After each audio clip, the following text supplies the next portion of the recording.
Dia tidak melihat apakah publik bagaimana dan lain-lain. Dia murni penegakan hukum. Artinya mau yang buntu keadilan mereka akan tetap tegakkan. Nah, ini memang peristiwanya memang peristiwa hukum, tapi bukan masuk hukum pidana. Tapi ini hukum administrasi. Nah, apa buktinya? Apa argumentasinya? Ada kabupaten-kabupaten provinsi lain yang juga mengalami proses yang sama, reses. Semua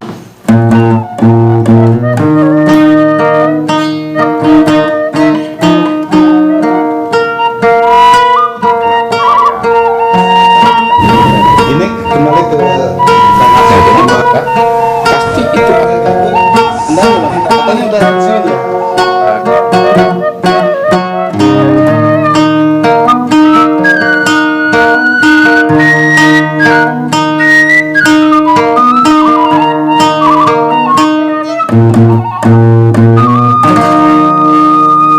Yang BOP, yang pokir, yang reses. Yang BOP sama reses.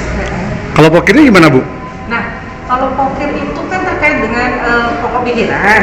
Nah, pokok pikiran itu kegiatan-kegiatan setiap anggota DPRD itu satu orang saja minimal 5 ya Pak Yosef ya, minimal 5 untuk 1 tahun. Nah, 5 kali 50 sudah berapa? 100, lebih dong, 5 kali 2,5. Padahal itu dilaporkannya dari kegiatan 2014 sampai sekarang 5 tahun. Nah, kemudian hasil ekspos terakhir pada saat waktu penyelidikan di Intel, pimpinan sebelumnya mempunyai kebijakan supaya lebih fokus ini didahulukan yang BOP dengan reses.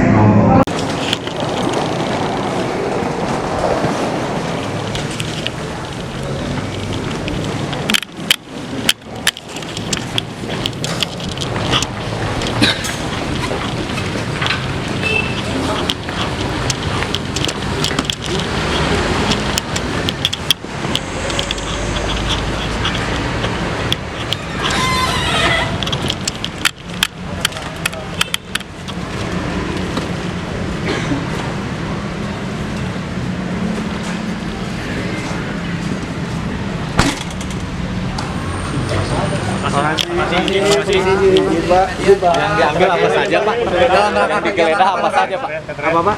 Perkara apa Pak? Coba, Pak. Kantor.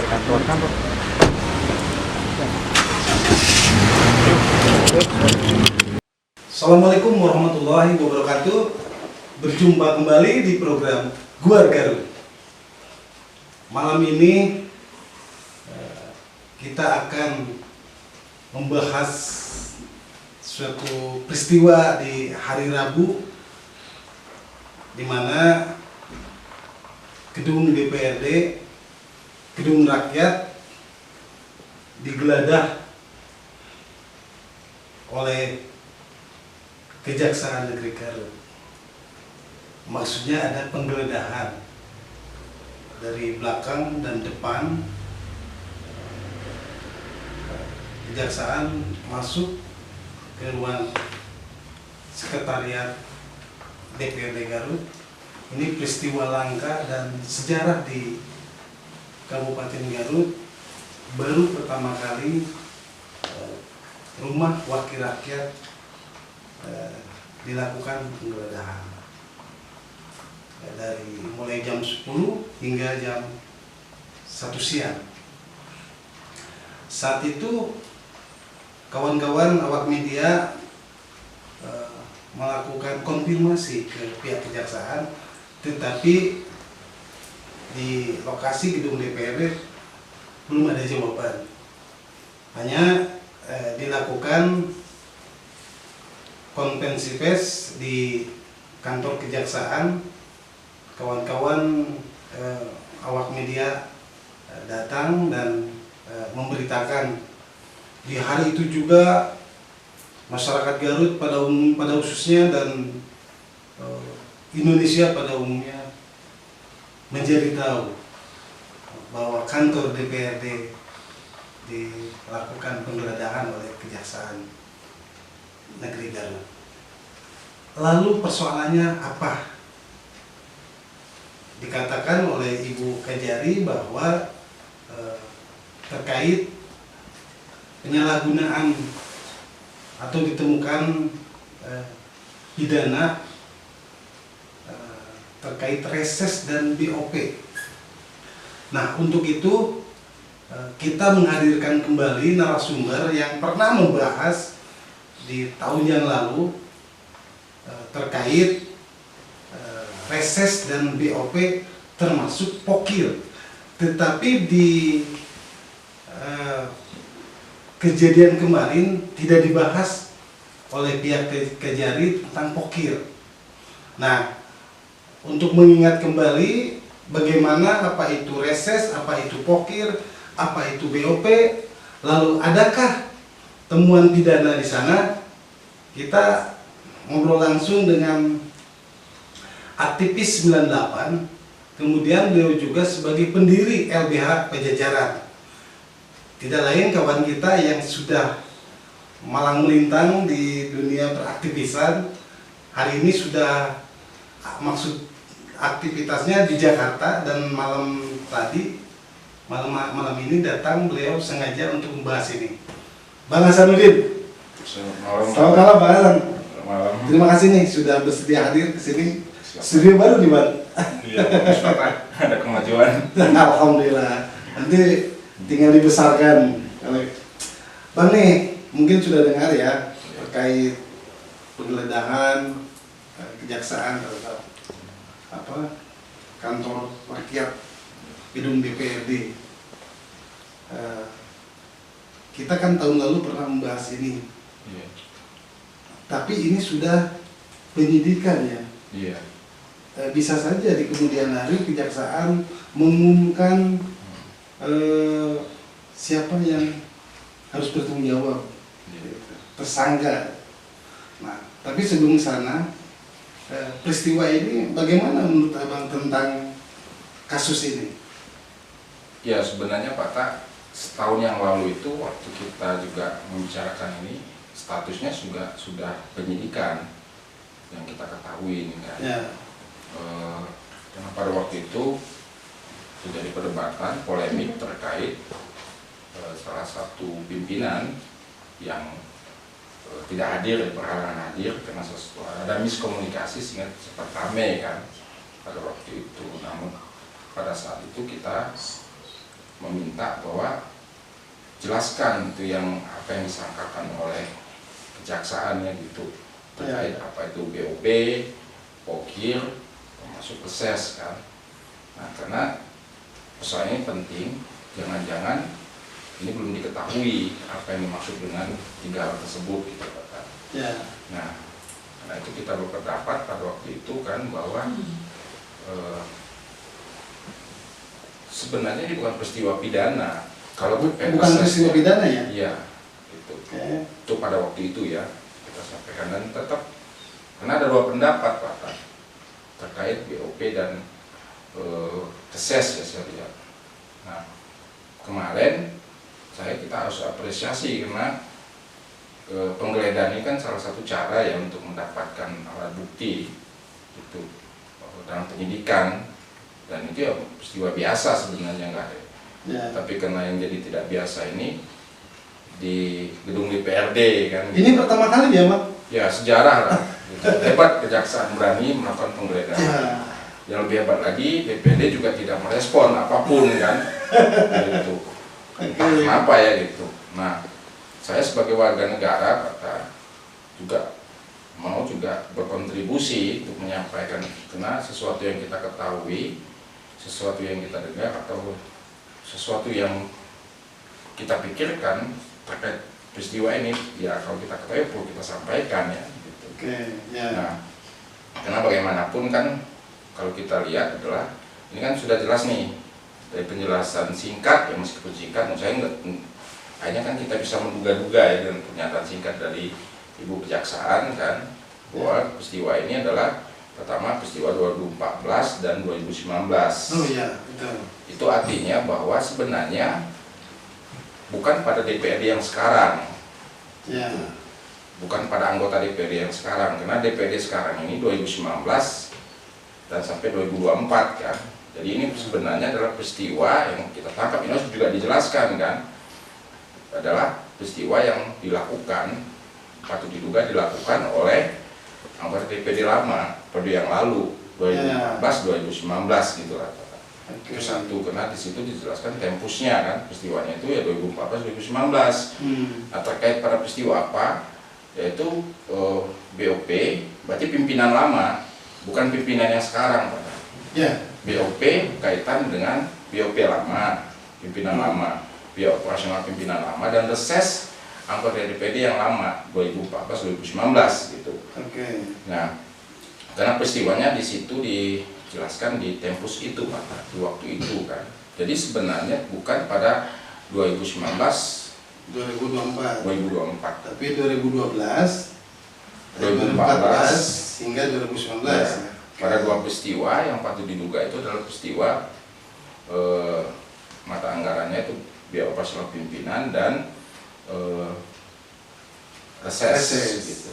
Nah itu yang kalau penjelasan yang saya tangkap hanya itu dulu yang harus dijelaskan. Jadi sebenarnya bukan dewan yang saat ini ya, periode ini gitu. Agar jangan sampai juga orang ini jangan-jangan dewan sekarang kan Pak, dewan yang lalu. Meskipun kita ini kan bukan juru bicaranya dewan, tapi kita pahami itu penjelasannya kan gitu. Nah itu satu hal yang pentingnya. Nah tapi saya juga jadi kaget, muncullah di semua media kan, di nasional, televisi dan lain-lain gitu, digeledah DPRD kan. Terus kemudian muncullah teks di sana 1,2 M gitu Pak. Kita tahu bahwa peristiwa ini yang dilaporkan itu adalah dari 3 tahun yang lalu kan. Kok hanya 1,2, jadi pertanyaan orang kan. Sebelum basis itu kan 1.000 itu ini ada apa sebenarnya kan gitu ini. Nah, meskipun penggeledahan itu adalah ya biasa aja dalam proses penyidikan kan. Karena itu mengumpulkan alat bukti, salah satunya adalah dokumen tertulis administratif kan gitu. Tapi Pak, ada yang menarik kan, penggeledahan itu pernah dilakukan oleh Kejagung ya kalau tidak salah. Di mana? Di DPR RI, ke gedung DPR RI yang peristiwa KPK. KPK ya? Pak Hadiansyah kan juga menolak kan gitu. Untuk pada waktu itu digeledah ya gitu. Nah, kalau kita lihat dari situ sebenarnya kok ini kan begitu saja kan, ini ada apa? Gitu. Ada perlawanan kalau di DPR RI kan? Kalau menurut saya sih sebenarnya kalau kita lihat di Garut gitu ya, saya melihat jangan-jangan anggota DPD sekarang yang gitu, karena sekarang ini kan masa tidak terkait nih. Gitu. Nah, saya ngeliat gini kan, jangan-jangan pimpinan sekarang, anggota dewan sekarang, ini satu ya, kemungkinan pertamanya, ini periode yang lalu, gitu, ya nggak apa-apa, gitu. Nah kenapa? Karena kan untuk melakukan penggeledahan itu pasti ada prosedurnya kan. Pertama adalah pasti pengadilan kan. Persetujuan pengadilan, pembentukan pengadilan, kemudian juga pasti juga pimpinan tahu, gitu. Ya karena mau digeledah kan, gitu. Itu Pak.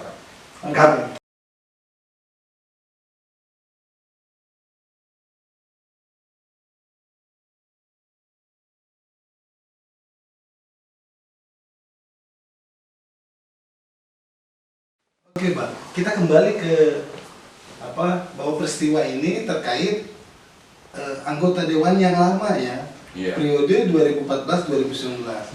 Kemudian kalau dikaitkan yang disampaikan oleh Kajari bahwa kerugiannya 1,2 M.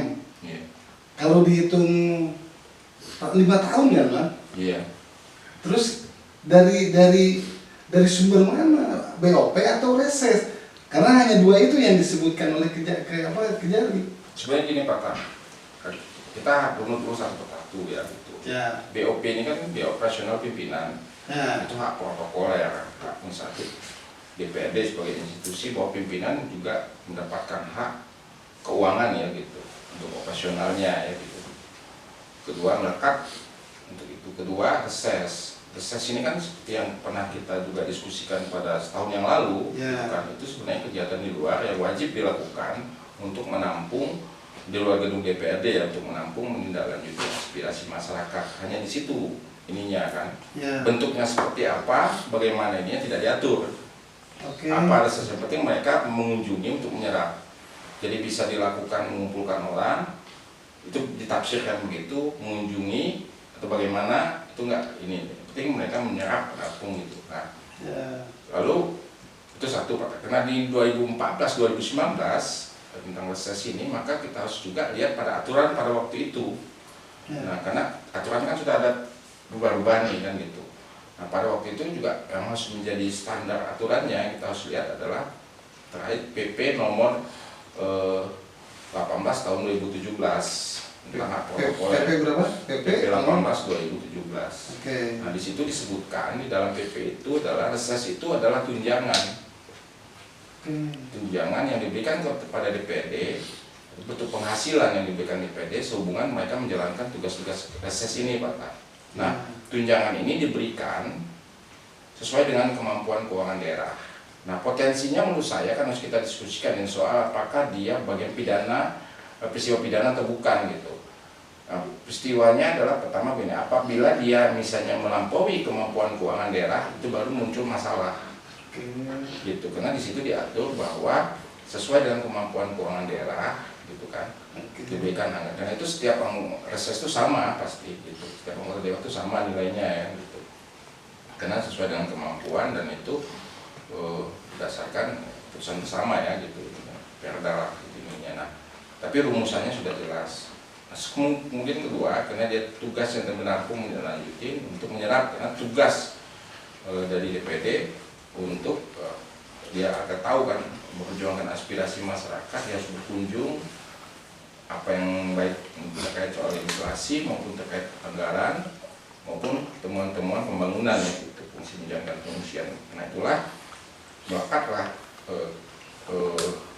bantuan ini, bantuan tunjangan gitu. Jadi ini harus kita lihat, ini hari ini yang diperiksa itu adalah tunjangan reses gitu. Nah, pertanyaannya, kalau ini tunjangan gitu Pak Taya, apakah kalau misalnya diminta kemudian dokumen administrasinya, kan gitu itu Pak Taya, yang seperti yang kita diskusikan pada yang lalu.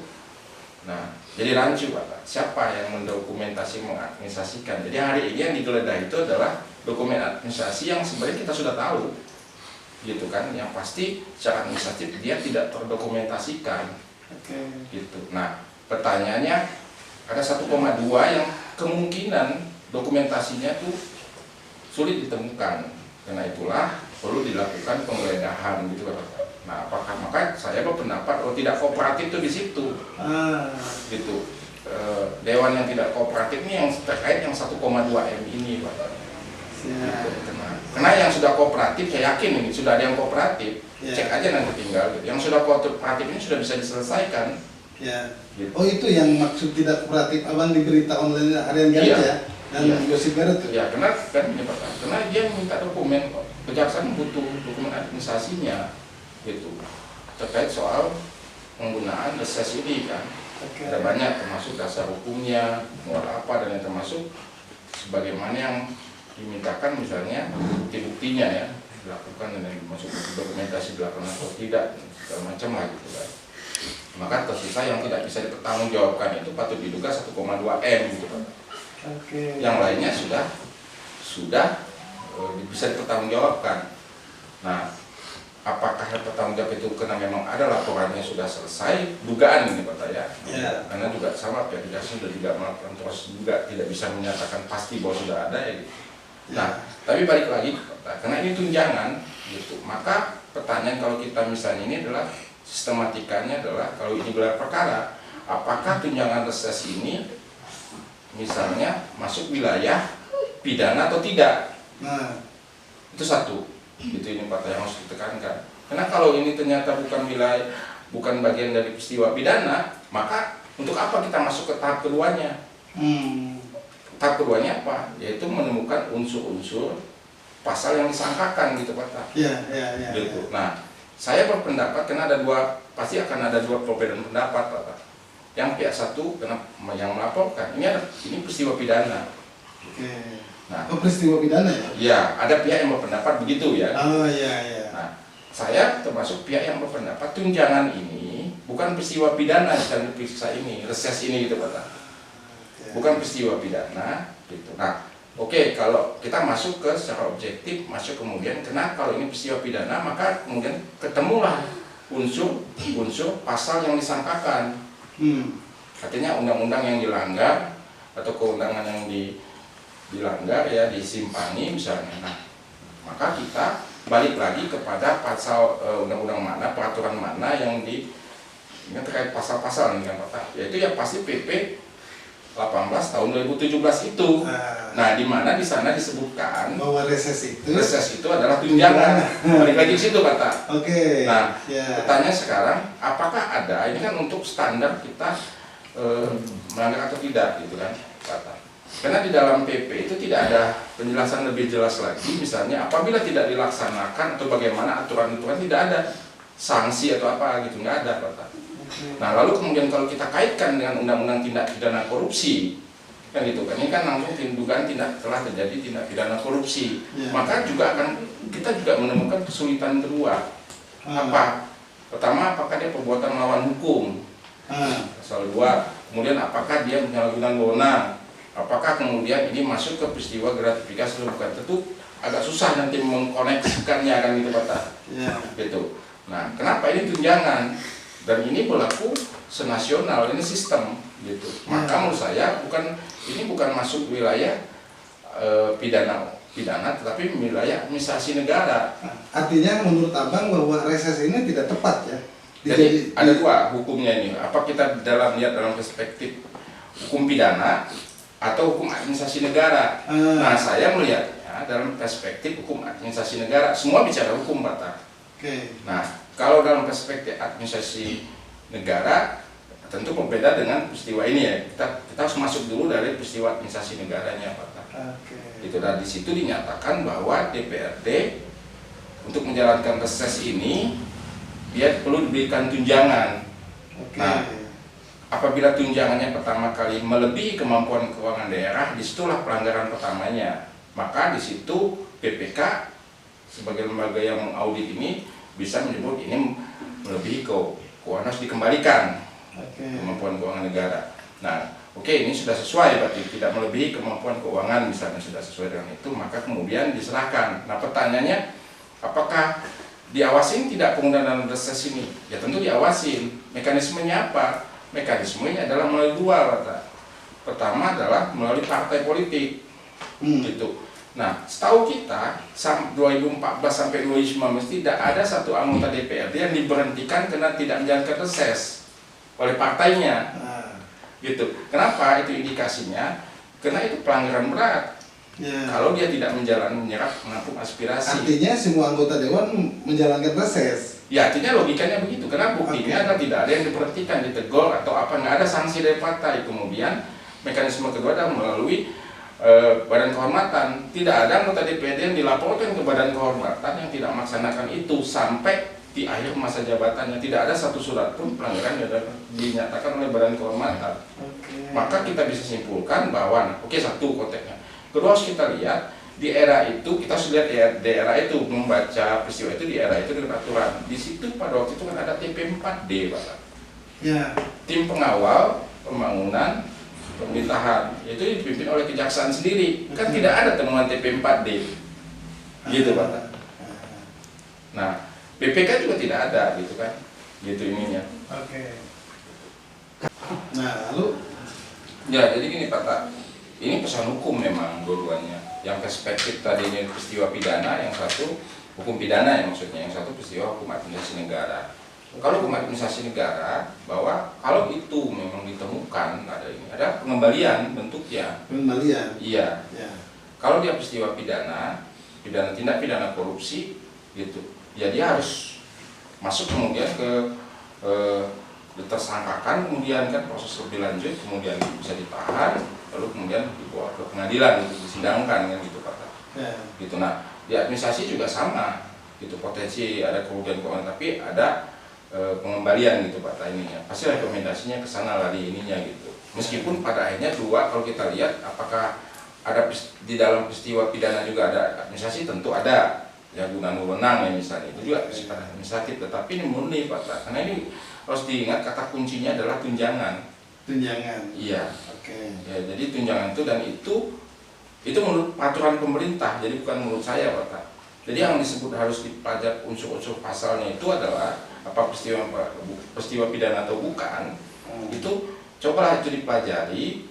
PP 18 tahun 2017 ini, Undang-Undang tentang DPRD dan DPR RI, gitu ya, semuanya di situ. Nah, kemudian tidak pidana korupsi, sehingga dilihatnya secara komprehensif, karena pasti ditanya harus satu itu dulu dijawab, apakah ini peristiwa pidana atau bukan. Nah, oke lah, kalau ini masuk kemudian ada peristiwa pidana, masuklah kemudian ke persoalan unsur-unsur mana, kan gitu, pasal-pasal mana yang unsur pasal mana yang disangkakan, kan gitu. Terus baru kemudian kita masuk ke rangkaian peristiwanya, ada saksi, peristiwanya seperti apa, alat bukti dikumpulkan dan lain-lain lah gitu, Pak. Nah, saya menduga, Pak, saya sebenarnya setengah kaget dan tidak terkait 1,2 gitu. Karena menurut saya 1,2 ini yang disebut tidak kooperatif, dia tidak masuk menyelesaikan syarat administrasi negara tadi, Pak. Entah itu pengembalian tak apa, tanya nanti sama pihak kejaksaan gitu. Karena kita dapat informasi sepotong, Pak. Ya. Saya menduga sudah ada anggota dewan yang mengembalikan. Sudah ada ya? Sudah ada. Ya. Gitu. Pasti ada pengembalian sudah itu. Nah, tinggal tersisa 1,2 ini. Kalau kita ngeliat perspektif reses dulu ya, Pak. Oke. Gitu ininya. Bang nih, kan anggota dewan itu periode yang 2014-2019 ya? Iya. Yang hari ini juga masih ada anggota dewan yang lalu kan? Ya, jadi kita bacanya jangan lihat anggota dewan sekarang, Pak. Kita anggap ini anggota dewan yang lama. Oke. Jadi kita anggap bahwa anggota dewan yang saat ini itu clear. Oke. Nah, pertanyaan begini nih. Kalau abang memandang bahwa reses itu bukan peristiwa pidana, lalu kan reses itu ada produknya. Produk reses itu pokir. Ya. Tahun lalu kita membahas pokir. Kan ini, Pak. Sanksi bagi tidak menjalankan reses itu tidak pidana. Tapi sanksinya bersifat administratif, pemberhentian. Mekanisme tadi dibilang kan, dia bisa diberhentikan oleh partai politik karena dilaporkan, kemudian bisa diberhentikan oleh badan kehormatan karena tidak menjalankan. Nah, faktanya 2014 sampai 2019 itu tidak ada satu anggota DPRD pun yang 50 ini yang diberhentikan Oleh partai ya. politiknya. Kalau nanti diberhentikan, dia maka berkewajiban lebih lanjut adalah mengembalikan. Itu pengembalian uang itu kan, karena kamu tidak menjalankan reses, kamu kena sanksi misalnya kan, gitu. Karena hak itu kewajiban yang yang utama. Partai politik berkewenangan ya memberikan sanksi. Iya, mekanismenya pemberian sanksi melalui partai politik atau melalui mekanisme melalui badan kehormatan. Jadi kita misalnya begini, saya menemukan anggota DPRD, misalnya gini, ada anggota DPR RI misalnya, nggak pernah datang ke Garut misalnya kan. Nah, kita laporkan ke partainya atau ke DPR RI-nya, ke fraksi bahwa yang bersangkutan tidak pernah hadir gitu kan. Gitu. Kita laporkan gitu. Nah, kenapa perlu kita luruskan, Pak? Karena ini implikasinya nanti secara nasional. Terjadi di mana-mana. Nah, informasi yang saya dapatkan Pekanbaru dan beberapa tempat lain itu penanganan soal reses ini pengembalian. Gitu. Nah, jadi sekarang Ibu Nepa, Ibu Kejari ini sebenarnya masuk ketika proses ini sudah berjalan gitu, Pak. Oh iya. Kasih Pitsus juga sama kan? Ya. Gitu, sudah berjalan. Bukan jari itu lanjutan. Ya, jadi Ibu pasti tanya kan. Ya, beliau bagus, beliau tanggung jawab tegas kan. Ya, kita harus apresiasi. Ya. Ketegasan beliau ini menurut saya agar kasus ini tuntas. Gitu, tuntas itu bisa dua perspektif, Pak. Ditemukan tersangkanya atau malah tidak ditemukan tersangkanya. Gitu. Gitu. Jadi kita tidak langsung apakah ada tersangka yang 1,2. Nah, oleh sebab itulah saya lihat kejaksaan juga ragu. Gitu. Ketika ditanya, Bu, tersangkanya, tapi sudah muncul 1,2, tapi orangnya nggak ada kan gitu. Gitu. Nah, pasti ada 1,2 ini, karena 1,2 ini melekat ke orang. Nah, kenapa 1,2 ini nggak disebutkan kan gitu? Ya mungkin asas praduga tak bersalah lah, karena jangan takutnya nanti memang ini bukan peristiwa pidana kan. Karena itulah perlu dihitung kerugian keuangan. Masuklah ke persoalan apakah ini termasuk bagian dari kerugian keuangan negara, bagaimana caranya dan lain-lainnya. Menurut saya bukan BPKP yang tapi BPK. BPK ya. Ya, Badan Perusahaan Keuangan gitu ininya, Pak. Yang harus karena ini masuknya pemisahan dengan tujuan tertentu, audit investigatif ke BPK. Nah, Bang nih, meskipun BPKP juga bisa untuk kita runut kembali nih biar masyarakat secara luas paham ya. Ini kan yang didugaan penyalahgunaan itu di reses dan BOP. Ya. Nah, tadi abang menyebut bahwa reses itu bukan peristiwa pidana ya. Nah, kita harus bercerita bahwa reses itu adalah kegiatan anggota dewan menemui masyarakat untuk mendengarkan aspirasinya. Nah, ada hak anggota dewan tersebut mendapatkan anggap biaya ya, biaya pertemuan, biaya sewa mungkin. Itu abang menyebutnya adalah tunjangan. Jadi tidak tepat undang-undang PP ya, peraturan yang saat itu berlaku. Dan masih berlaku sampai sekarang, Pak. Masih berlaku ya? Oke. Nah, itu kan menghasilkan produk. Setelah mendengar aspirasi dari pemilihnya atau masyarakat, kemudian dibawalah ke paripurna ya. Dituangkanlah kan, entah kebutuhan pembangunan jembatan atau jalan lingkungan. Ya, kan garis besarnya begini Pak Tai, yang seperti yang sudah dipahami oleh publik ya, apa yang kemudian namanya pokok pikiran. Yang kemudian pokir ya, tapi pokir itu kan tidak diistilahkan dipandang sebagai suatu pendapat ya, usulan, tetapi orang langsung asosiasinya dengan kegiatan kan itu, padahal itu kan sebenarnya pokok-pokok pikiran kan. Banyak hal, nah, tetapi orang langsung konstruksi berpikirnya lalu oh ini langsung dalam bentuk proyek. Padahal kan enggak juga, sebenarnya dari pokok pikiran itu ya ini. Nah, makanya saya waktu itu kok mengadili pokok pikiran. Nah, ada sedikit kejanggalan ketika reses, dengan produk dari reses ini salah satunya adalah pokok-pokok pikiran kan. Nah, baik itu pokok pikiran terkait soal fungsi pengawasan, masuk ke situ nanti termasuk fungsi anggaran, termasuk juga ada fungsi perlu perda misalnya kan, peraturan tertentu atau evaluasi revisi terhadap perda tertentu, itu dimasukkan ke dalam pokok pikiran itulah. Nah, kalau seandainya ada reses kemudian tidak dilaksanakan, otomatis pasti pokok pikirannya juga nggak ada kan gitu. Nah, pertanyaannya kenapa ini reses ini tidak dikaitkan dengan pokir, Pak? Jadi kenapa kok orang menunggu-nunggu, itu bukan soal resesnya sebenarnya saya tangkap ya gitu. Apakah ada peristiwa pidana di dalam pembuatan pokok pikiran ini, Pak?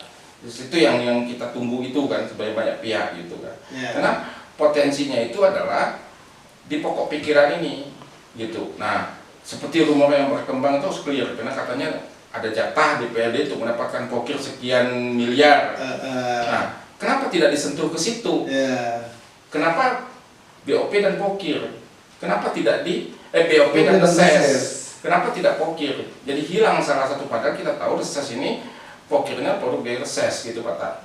Nah, reses ditemukan 1,2, pokir nggak ditemukan gitu Pak. Nah, ada apa gitu di pokok pikiran ini kan gitu? Kenapa kok nggak disentuh lagi kan gitulah Pak? Harus kita lihat satu secara clearnya kan gitulah. Gitu. Nah, kita tarik lagi soal reses ya, karena Kejari tidak menyebut-nyebut pokir. Reses datang penggeledahan itu kan dipandang oleh abang bahwa itu DPRD tidak kooperatif. Ada data yang belum diserahkan ya. Nah, saya cuma menduga begini Pak, yang disebut tidak kooperatif ini adalah sebenarnya mantan anggota DPRD. Mantan anggota DPRD. Saya menduga begitu. Kenapa? Karena dia sudah mantan. Ini pasti kaitan dengan mantan anggota. Ini kan kita harus sebutnya mantan anggota DPRD, bukan anggota DPRD. Karena 2014-2019 mereka sudah selesai. Jadi mantan anggota DPRD. Nah, apakah mantan ini terpilih kembali yang sekarang ada di DPRD atau tidak? Nah, maka logis kemudian yang tempat terhormat ini dibiarkan begitu saja oleh pimpinan untuk digeledah. Karena mereka merasa tidak terkait dengan masalah ini. Tapi persoalan saya, ya ini kan bukan rumah yang tanpa penghuni, gedung ini kan, kantor ini. Nah, pimpinan mestinya pada waktu itu juga hadir kan. Saya yakin pimpinan tahu kok akan digeledah. Tahu ya? Tahu. Nggak mungkin Pak. Nah, pihak kejaksaan sekonyong-konyong datang. Kenapa? Ya karena harus disiapin gitu kan. Ya mungkin memang strategi soal waktu ya, tetapi secara administratif yang di tempat digeledah ini harus dikasih tahu Pak. Ada koordinasi, entah itu bisa jadi. Tapi dipastikan tahu ya? Tahu Pak. Oke. Bang nih, kalau pihak kejaksaan melakukan penggeledahan dipastikan pimpinan mengetahui, apa mestinya harus dilakukan oleh pimpinan saat penggeledahan itu? Kan gini Pak Ta, ini kan yang diminta dokumen Pak Ta. Ya. Nah saya yakin juga tidak terikat dengan 50 anggota DPRD sekarang, karena ini kan mantan Pak Ta. Ya. Gitu. Jadi tidak ada perlu mereka bisa khawatir yang mereka hadapi dan temuin dan gitulah sebagai orang yang terhormat di DPRD kan gitu. Mereka harus ada. Nah, setahu kita, saya nggak tahu ya, tidak ada anggota DPRD yang menemui. Ya, memang tidak ada. Iya, ya, mestinya ada Pak. Ya. Gitu. Nah kalau oke lah kalau kaitannya dengan satuan itu kan bagian Pak. Bagian dari alat DPRD kan, alat administratif DPRD gitu. Nah, just, tidak semua kan yang. Ini ada berkas yang dibawa loh kejaksaan. Iya, sekarang kan gini Pak, berkas itu kan pasti spesifik. Tidak mungkin semua berkas dibawa. Berkas yang soal 1,2 yang tertentu ini kan. Iya. Nah, kamu dugaan saya sebenarnya 1,2 ini tidak terkait dengan 50 anggota dewan sekarang. Gitu. Nah, oleh sebab itulah pimpinan merasa enggak ini dugaannya gitu Pak Tan. 50 anggota dewan ini merasa cuek-cuek aja. Oke. Silakan aja kan gitu. Nah, tapi persoalan kita hari ini adalah ini institusi gitu Pak Tan. Wakil rakyat, terkait dengan rakyat juga digeledah gitu kan. Iya. Nah, itu makanya menurut saya semua diam gitu, tidak ada kegelisahan dari dewan karena tidak menyangkut. Nah, kenapa kita dugaan tidak kooperatif? Ya karena yang sekarang ini bisa kooperatif, karena mereka sudah tidak. Padahal menurut saya ya pimpinan sekarang bisa memanggil kan yang mantan dulu, mengundang kan. Oh bisa mengundang ya? Oh iya, gitu, untuk membantu kan, ya. Gitu, membantu pihak kejaksaan, gitu. Ya. Nah karena kalau enggak itu mereka kemana kan? Ya pasti karena ini disebut mantan DPR ke DPRD gitu Pak datangnya. Oke.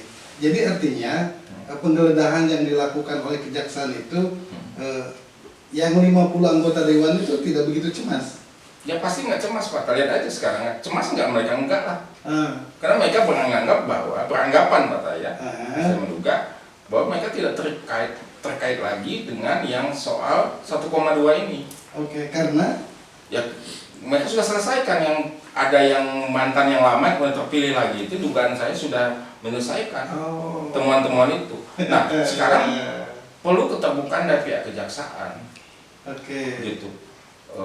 Apakah memang benar cuma 1,2? Makanya kan orang kaget loh kok 1,2 kan? Oke. Patah 3 tahun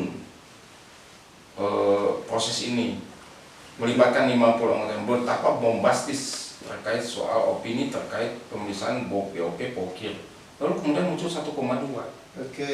Itu pasti yang lain sudah menyelesaikan pengembalian. Oke. Gitu. Nah, menurut saya ya dugaan ini Pak Taya.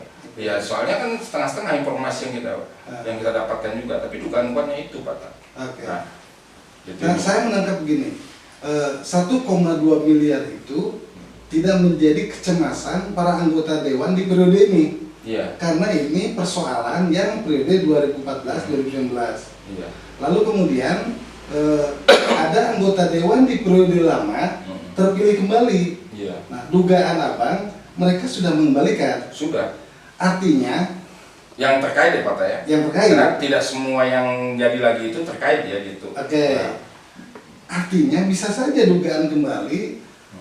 Kalaupun ada yang tersangka, itu yang lama juga. Saya nggak yakin akan ada tersangka Pak. Kalau kacamatanya direses ya, gitu. Oke. Dalam perspektif reses ya. Tidak yakin ada tersangka. Nggak yakin saya akan ada Kalau tersangka. persoalan direses. Iya.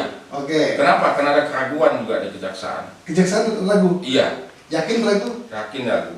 Masih membaca soal reses? Iya. Ibu Kajari kan sudah jelas keraguannya. Oke. Kami akan pelajari dulu. Kami akan koordinasi dulu dengan BPKP. Kami akan gelar perkara dulu kan. Nah, hari ini kita juga masih masukkan bahwa ini bukan peristiwa pidana tidak pidana korupsi, tapi administrasi negara. Oke. Nah, sekarang kita harus terbuka. Ini harus dibutuhkan. Karena kita dengar di beberapa provinsi kabupaten yang lain yang juga mengalami persoalan yang sama sudah melakukan pengembalian. Jangan-jangan memang di kejaksaan sudah ada pengembalian. Yang ini sisa yang belum melakukan pengembalian gitu Pak, dan tidak melengkapi dokumen-dokumennya gitu Pak. Yeah, nah, akhirnya terjadi terjadi kerancuan gitu.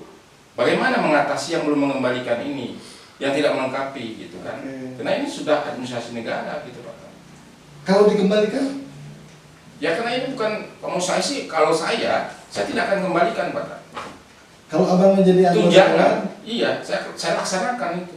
Tidak akan dikembalikan? Tidak akan dikembalikan. Karena itu hak. Iya. Tunjangan. Nggak ada aturannya di PP itu. Kecuali kalau di situ disebutkan, nggak ada. Nah, contoh ilustrasi Pak. Saya khawatir begini, kalau itu dianggap sebagai tindak pidana, itu bukan, maka melebar kemana-mana nanti. Contoh misalnya ya Pak, ini kita ambil sampel gitu kan. Ada juga biaya bantuan untuk protokoler pimpinan. Contoh ya, Ibu Ketua itu dapat hak protokoler rumah dinas. Sekarang rumah dinas nggak ada kan? Ya. Nah lalu kemudian dia dapat bantuan tunjangan untuk sewa rumah dinas. Sekarang kata cek berapa uang sewa itu. Nah terus kemudian contoh misalnya ini kita anggapkan gitu. Lalu dia menyewa rumah sendiri Pak. Padahal kan tempat dia misalnya kan itu. Nah kalau pakai logika perspektif reses ini yang tadi perspektif gitu, ini juga peristiwa pidana. Gitu. Karena kita akan cek fisik berapa sewa rumah di Garut kan, cek fisiknya gitu. Tiba-tiba angkanya melampaui kan gitu. Apalagi tiba-tiba ketemulah misalnya menyewa rumah sendiri kan itu Pak. Gitu. Nah, itu problem lagi kan. Karena itulah menurut saya perlu disampaikan. Menurut saya sih ini implikasinya nasional. Kenapa? Soal reses itu. Nanti kejaksaan ini kasihan Pak. Kenapa? Saya kasih jangan dari dulu kan saya bilang jangan dikasih bola panas. Akhirnya nanti pihak kejaksaan juga harus masuk memeriksa anggota DPRD provinsi, termasuk anggota DPR RI yang lokusnya tempat melakukan resesnya di sini. Gitu. Itu ininya Pak. Ya. Gitu. Oke Bang. Anggap saja ini tidak masuk yang 1,2 itu ada di reses. Lalu kan ada bahasan lagi soal BOP. Coba diungkap soal BOP-nya dulu. Pengertian BOP, kemudian ada anggaran di situ. Ya menurut saya kan gini Pak. Pertama ini kan bukan temuan dari Badan Pemeriksa Keuangan. Itu kan satu. Bahwa ini kan ada indikasi awal. Misalnya nanti kan ada audit reguler ya, audit laporan keuangan. Kan tidak ada, ini hanya dugaan yang ditemukan oleh masyarakat kemudian melaporkan kan gitu. Nah, saya nggak tahu apakah juga dilengkapi dengan bukti-bukti misalnya penggunaan dan lain-lain ya, kwitansi, ada markup di situ, ada salah penggunaan dan lain-lain ya gitu. Nah, termasuk soal reses ini gitu. Nah, kalau reses ini pasti laporannya begini, anggota DPRD tidak melaksanakan reses, gitu kan. Nah, saya sih persoalannya bukan di sini, tapi di satu lagi Pak, yang sempat hilang dari itu BOP reses pokir. Nah, pokir ini potensi itu justru ada di potensi pidana, itu justru ada di pokok pikiran. Dalam pengertian gini Pak, bukan pokok pikiran yang dalam pengertian normatifnya ya, tetapi di situ ada tanda kutip pembagian anggaran gitu. Untuk anggota dewan menyisipkan anggaran yang seperti dulu pernah diminta oleh Pak Bupati kan. Nah ini mana silakan usulan kegiatan-kegiatan kan gitu. Nah kemudian di situ potensinya begini, kemudian pihak DPRD, anggota DPRD gitu, misalnya bekerja sama dengan pihak ketiga, rekanan menerima uang, enggak menyelundupkan di dalam itu, Pak, lalu dikerjakan sendiri gitu kan. Karena itulah seperti rumor yang kemarin berkembang, ada bandar proyek gitu, kemudian para rekanan kesulitan misalnya mendapatkan pekerjaan, karena pekerjaan itu nggak ada, hilang tiba-tiba kan, lalu kemudian muncul rumor. Nah itu Pak, itu yang harus diungkap, apakah ada anggaran-anggaran ini gitu. Dan menurut saya teman-teman intelijen dari kejaksaan bisa kok ngecek itu. Datang ke dinas, cek info siapa dan lain-lain, muncul nama-nama itu. Nah, dugaan itu paling ke situ. Jadi tidak di dua ini gitu. Nah, kasus pokir ini, pokok pikiran dalam pengertian kegiatan ini kan sudah pernah banyak terjadi di mana-mana kan Pak. Kayak kasus bantuan provinsi kemarin kan, Banprop. Indramayu kan, ada praktek titipan dan jual beli proyek, kalau kemudian ada tersangkanya kan yang ditangani oleh KPK kan. Nah ini pun juga, nah saya melihat kalau bisa menerjemahkan secara ini apa yang disampaikan oleh pihak kejaksaan kemarin, itu artinya diduganya cuma ada 2 peristiwanya, itu ada BOP dan reses, pokirnya nggak ada. Nah pertanyaannya sekarang, publik percaya nggak? Gitu. Itu kan yang ditunggu-tunggu itu, pokok pikiran ini. Nah, apakah ada jual beli proyek itu? Apakah ada penerimaan uang dari anggota DPRD gitu kan? Gitu nih. Kalau itu realistis ya, produk dari reses ya. Ya karena itu Pak, udah otomatis. Kalau resesnya nggak ada, kita anggap misalnya yang benar ini gitu. Seperti yang ini sampai kemudian muncul 1,2.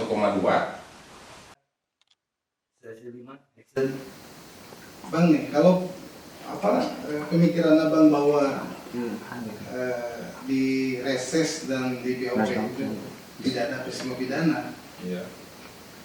Lalu jika esok lusa kejaksaan menetapkan ada tersangka, bagaimana? Ya, pengecualian kata berarti ini. Di semua tempat di seluruh Indonesia nggak ada sampai sekarang tersangka. Tidak ada ya? Nggak ada. Kasus Sudah di pihak kejaksaan tahu, beberapa pihak juga tahu. Di kabupaten lain juga ini dilakukan proses penyelidikan. Dan kita tahu bahwa pengembalian nggak ada sampai sekarang tersangka di mana-mana gitu. Status sudah ada penyidikan, pengembalian. Kayak Cimahi sampai sekarang ada nggak tersangkanya? Nggak ada. Nah artinya apa Pak? Menurut saya sih sebenarnya reses ini ya sudah. Kenapa? Yang pasti itu adalah jalan keluarnya adalah pengembalian. Makanya ada beberapa yang dihentikan karena sudah selesai pengembalian. Kalau ditemukan ada fiktif, ada yang lain itu pengembalian, ada yang belum. Nah, menurut abang ini kan proses yang 3 tahun lalu kan? Iya. Kejadian ini apakah memang ada laporan ke kejaksaan dari masyarakat atau temuan BPK yang diketahui oleh kejaksaan? Nggak ada temuan, jadi tidak ada temuan ya? Nggak ada temuan, BPK tidak menemukan ini kan di LHP ya, hasil pemeriksaan di awal nggak ada.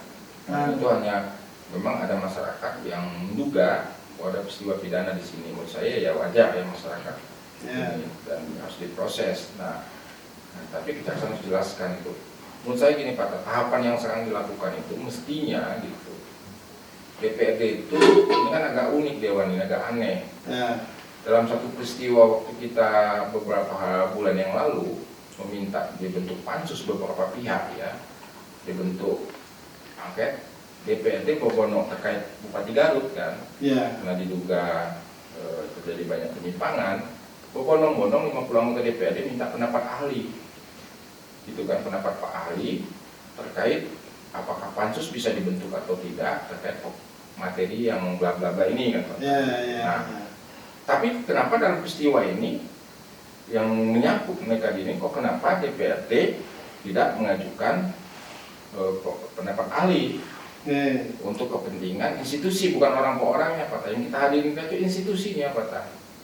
Nah hari ini orang-orang ini tidak mempedulikan institusi DPRD-nya. Hari ini tuh mereka ini kayak yang sekedar mampir aja di dewan itu, gitu. Ketika didatangin untuk aspirasi dan lain-lain menghindar-hindar kan. Dan puncaknya kita tahu kemarin terjadi keributan kan antara salah satu ketua dan salah satu anggota DPRD sampai mic dilempar-lempar apa itu. Jadi sebenarnya persoalan ini adalah persoalan internal DPRD yang dianggap tidak harmonis, tidak sejalan, gitu. Yang mengakibatkan persoalan di luar juga tidak beres. Gitu. Nah jadi publik, ya. Iya. Nah kenapa tidak diajukan? Bahkan kemarin pada peristiwa setahun yang lalu, 6 bulan yang lalu kan, berbondong-bondong anggota DPRD minta pendapat ahli kan. Nah ini kenapa tidak diajukan? Padahal ini bisa membantu. Kenapa? Itu alat bukti itu Pak. Pertama kan keterangan saksi, kedua keterangan ahli. Namun saya saat ini pada fase adalah pada tahapan sudah harus minta pendapat ahli gitu. Nah oke, biar objektif ahli pembidana maupun administrasi negara diundang kan, ada bisa salah satu yang diajukan Prof. Pancastawa gitu. Meminta pendapat ahli itu yang dimintakan oleh DPRD. Bisa kejaksaan, lalu DPD mengajukan. DPD mengajukan. Iya, mengajukan kepada pihak kejaksaan. Kami punya ahli bahwa kami menganggap bahwa ini bukan peristiwa pidana. Oke. Nah, kenapa itu tidak dilakukan oleh DPRD? Ya. Gitu. Padahal dalam peristiwa yang lain dia mengajukan, padahal itu tidak menyangkut dirinya kan. Nah, itu yang keterangan ahli ya gitu. Jelaskan aja agar minta ahli ya bisa 2, bisa 3 kan ada anggarannya itu. Mereka ajukan agar dihadirkan untuk membantu pihak kejaksaan agar peristiwa ini terang benerang gitu Pak Ta. Karena begini Pak Ta, saya yakin kejaksaan ini dilematis. Gitu.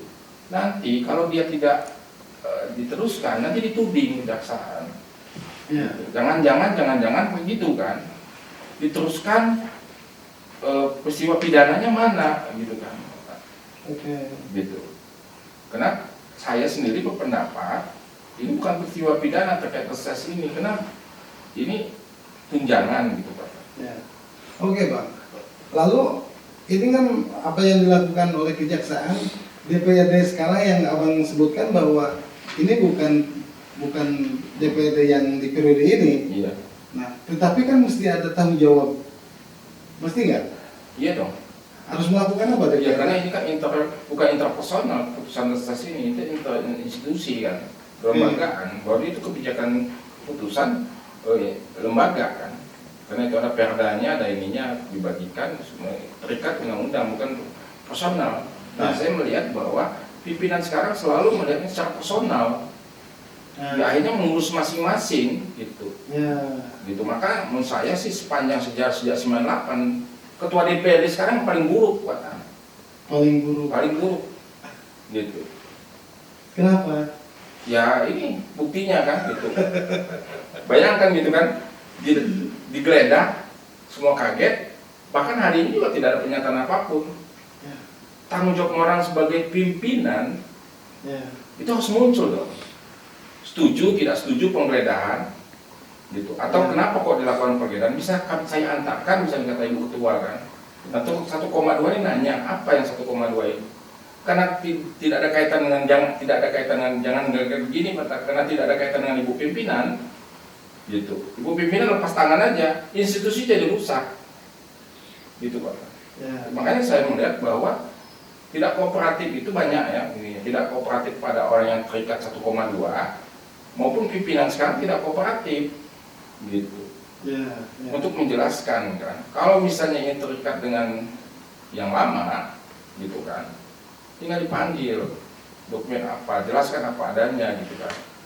Gitu. Nah, ya kita bersyukur ya Ibu Kajari gitu dengan kasih Pitsus mengambil langkah gitu kan, sehingga membuat kita saya juga jadi bangun, semua jadi bangun kan gini. Kenapa? Kita tidak sama sekali menyalahkan apa yang dilakukan oleh kejaksaan. Kejaksaan itu sudah on the track. Mereka hati-hati, cermat untuk jelasnya suatu peristiwa itu mereka butuh banyak alat bukti, sehingga mereka punya keyakinan untuk menetapkan tersangka. Nah, mereka tidak main-main ketika menetapkan tersangka karena menyangkut hak data seseorang ya, gitu. Nah, karena ada implikasi gitu Pak, secara bagi yang bersangkutan maupun secara nasional ya gitu. Nah, dia terikat, ya sangat hati-hati gitu Pak. Nah, tetapi dewannya sendiri kayak nggak ini, pimpinannya sendiri kan gitu Pak. Gitu sebenarnya.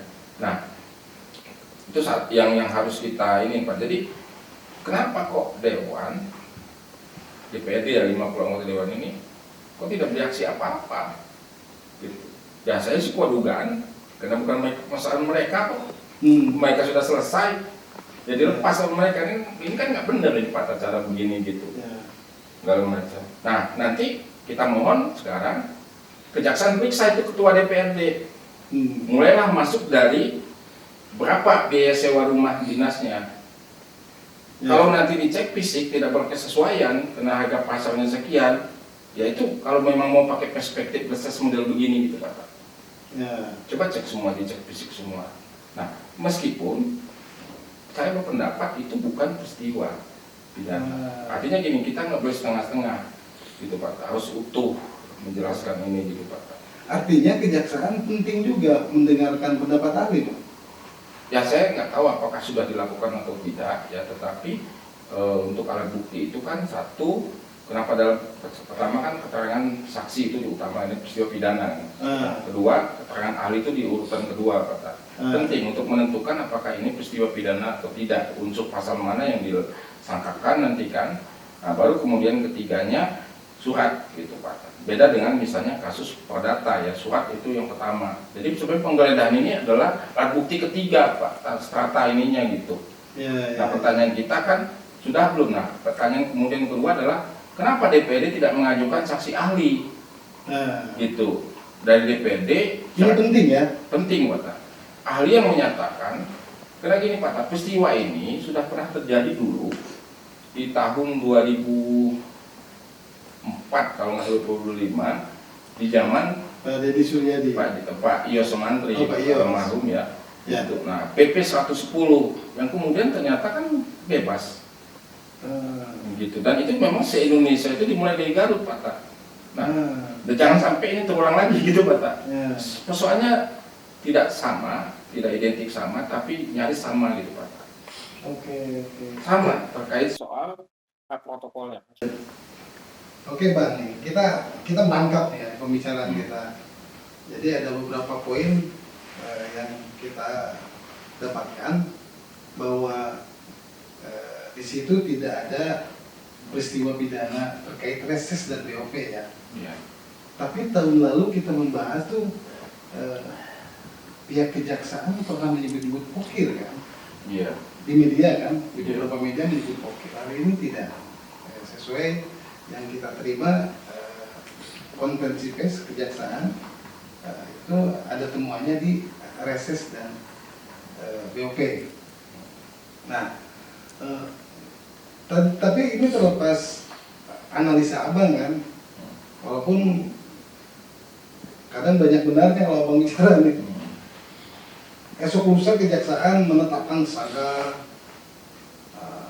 bisa saja kan 2 atau 3, 5 tersangka ditetapkan oleh kejaksaan, di mana yang ditetapkan itu bisa saja tapi tetap anggota dewan yang pernah menjabat di 2014-2019 atau para pimpinannya yang disangkakan, bisa saja kan seperti itu.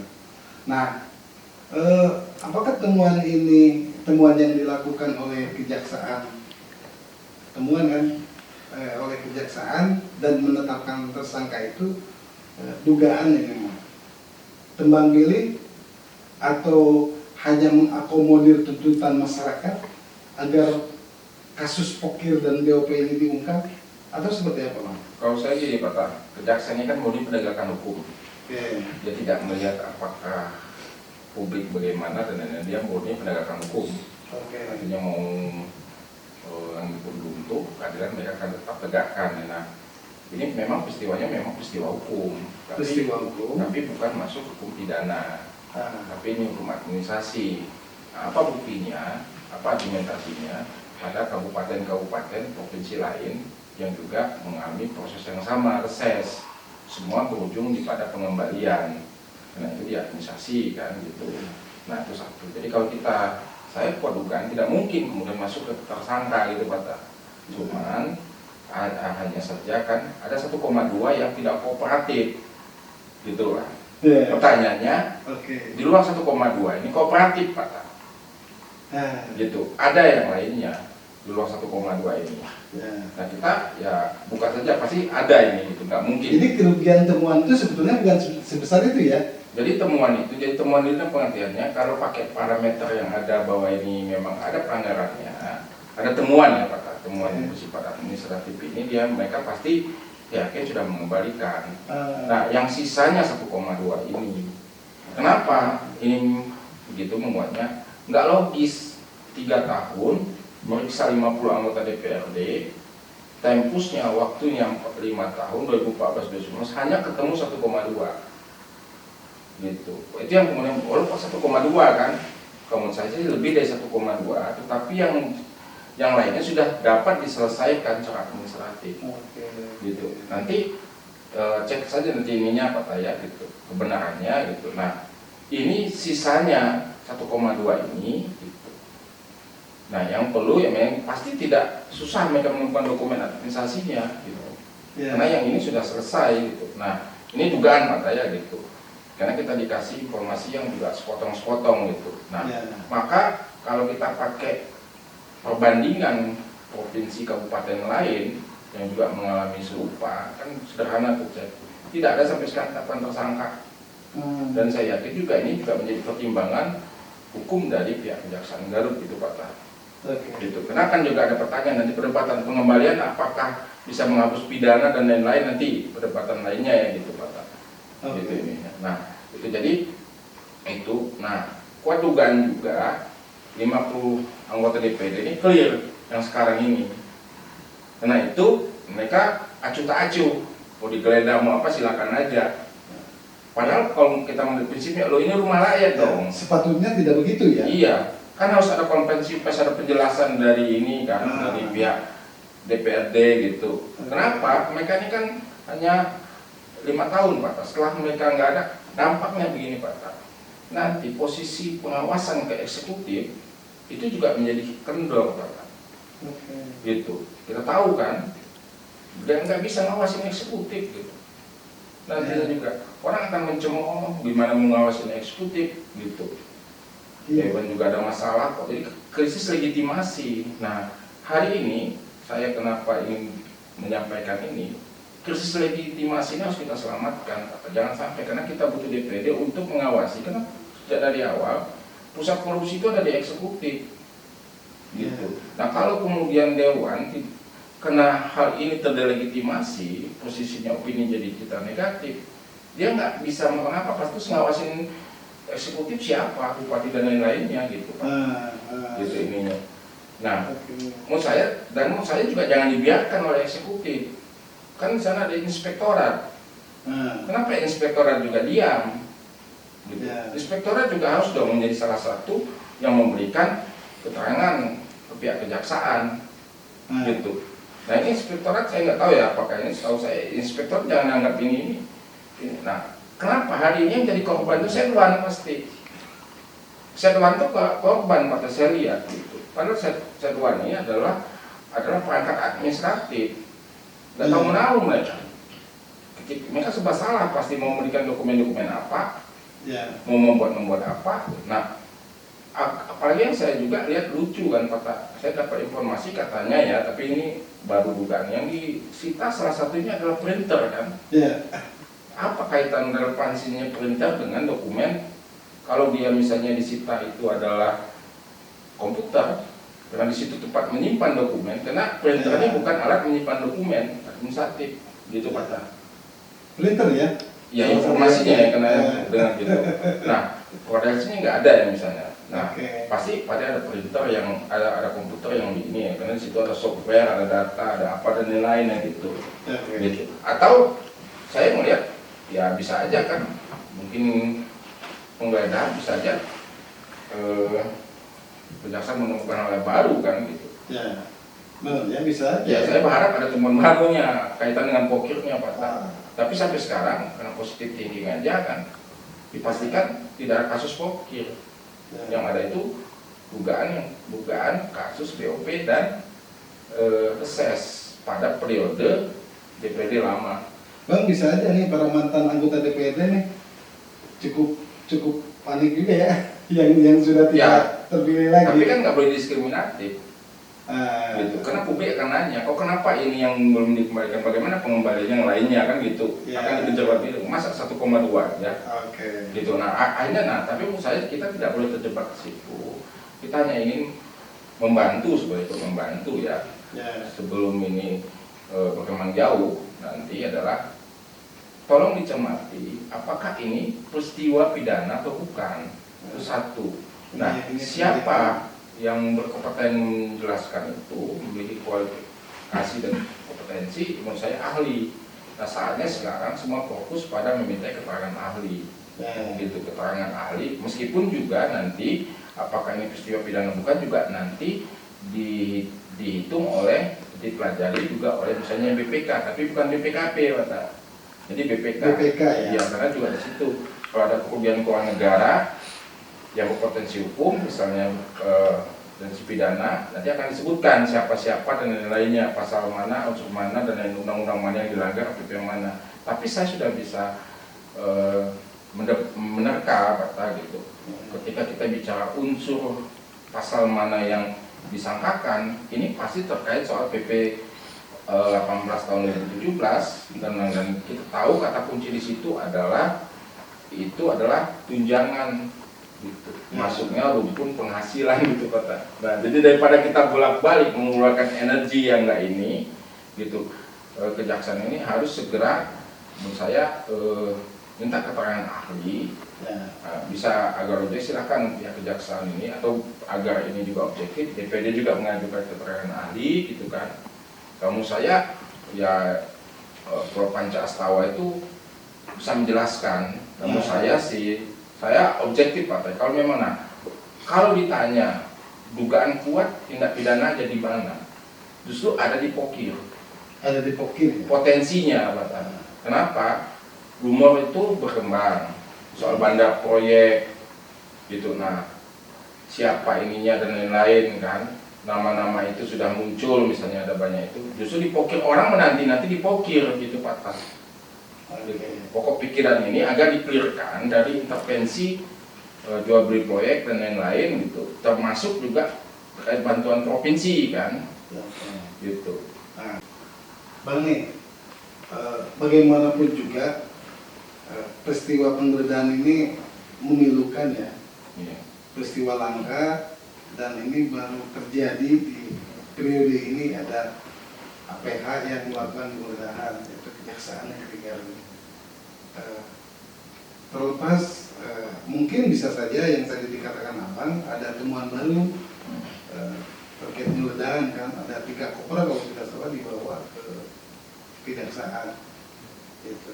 Nah, ini terakhir Bang nih dari perbincangan kita, mudah-mudahan tidak puas sehingga ada obrolan lanjutan gitu, baik dengan Abang ataupun dengan narasumber lainnya. Penutup terakhir silakan Abang sampaikan untuk DPRD, untuk kejaksaan, dan untuk masyarakat. Ya, kita harus dukung kata upaya yang dilakukan oleh pihak kejaksaan. Penggeledahan ini kan harus kita baca juga secara positif ya.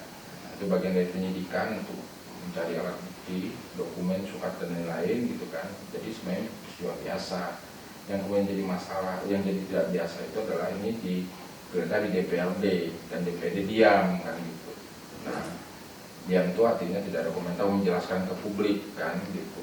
Nah, sehingga ini ternyata 1,2. Jadi ya misalnya sih biasa aja. Bisa aja nanti dari dokumen yang disita ini atau itu memang tidak ada temuan lagi, misalnya kan ada temuan tidak pasti ada tersangka gitu ya, atau bisa saja juga ada tersangkanya.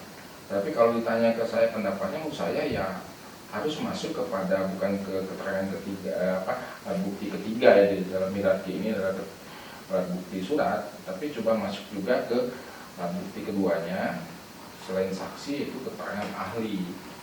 Nah, ahli ini penting karena saya kan bukan ahli Pak. Saya hanya bisa logika hukum ya gitu ininya, karena populer gitu.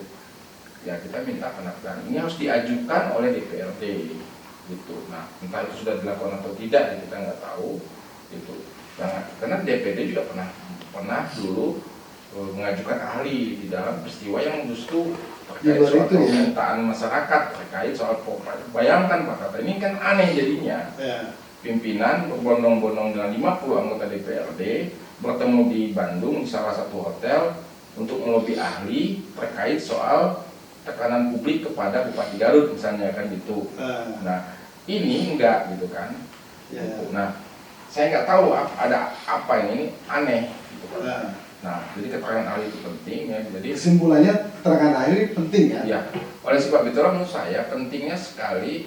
Nah, saya juga yakin ya Ibu Kajari ini kan juga cukup hati-hati ya. Karena memang benar-benar objektif. Dia juga tidak punya interest apapun kan.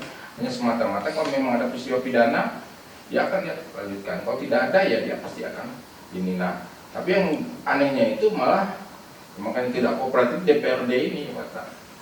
Jadi menurut saya memang makanya di dalam rekomendasi ini Badan Kehormatan sudah saatnya mengevaluasi Ketua DPRD atas peristiwa ini gitu. Nah, atau opsi alternatifnya gitu, menurut saya apakah perlu kita supervisi, karena ini udah 3 tahun ya misalnya gitu, minta kepada KPK misalnya kan, tolong disupervisi kasus ini misalnya kan, selama dan lain-lain gitu. Nah, tapi penemuan 1,2 M ini menurut saya gitu, 1,2 M ini memang harus segera diselesaikan ya gitu ininya. Gitu Pak. Jadi kita apresiasi di kejaksaan, yang kita sayangkan itu adalah kenapa pimpinan ya gitu. Pimpinan tidak, semua media menunggu kan sebenarnya, publik menunggu gitu kan. Kenapa kok diam? Ya saya sih sudah tahu jawabannya, tidak menyangkut dirinya. Jadi harus disangkutkan dulu baru kan gitu. Nah coba lihat ketika kita ngomongin Ibu Ketua gitu, ya menurut saya sih memang harus diperiksa dulu kan, bukan dicari-cari ya, tapi memang ada beberapa kalau pakai perspektif itu ya gitu. Nah baru bereaksi. Nah dugaan saya Pak 52 ini clear gitu Pak. Clear, tidak menganggap dirinya tidak ada masalah bagian itu ya? Iya. Oke, siap. Terima kasih Bang. Warga Garut, itulah perbincangan saya dengan Bang Hasanuddin, aktivis 98, pendiri LBH Pajajaran. Sekali lagi bahwa siapapun lembaga atau perorangan yang menggunakan atau menerima manfaat biaya negara yang dari sumbernya dari rakyat ya Pak, itu mesti dipertanggungjawabkan. Apalagi DPRD yang tadi disampaikan obrolan kami ya, terkait penggeledahan oleh kejaksaan, bagaimanapun hasilnya kita menunggu apa yang akan terjadi di hari-hari berikutnya. Terima kasih Bang. Terima kasih warga Garut. Wassalamualaikum warahmatullahi wabarakatuh.